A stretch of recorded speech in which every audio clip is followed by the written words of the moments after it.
waxaa ka mid a sababaha reeraha dumiya kala maqnaanshaha badan. reeraha halkan degan raggiina Yurub iyo Maraykan iyo Australia jiraan, qaar meelaha iyo South Africa u xamaal tageen 4 sano maqan yahay, 5 sano maqan yahay, 6 sano maqan yahay. markuu roonaadee dadaala bil buu soo diraa islaaniya ilmo meeshan jooga, qaarna halkan ay joogaan islaamihii caruurihiina westernkaas la geeyay, sponsoradiina way adkaadeen ama meelahan aan ka xamaalanayaa buu leeyahay. mid baa siyaasad ku jira, mid baa xamaal ku mashquulsan, mid baa qaad iyo meelo balwada u xereeyay, mid bay isu qaban laaday fiisiya sponsorkii uu ku tagi lahaa.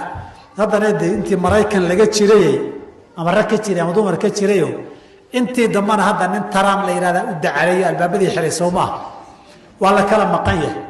raggii markaad la hadasho wuxuu ku leeyahay maxaa dhib jira biilka waan soo diraa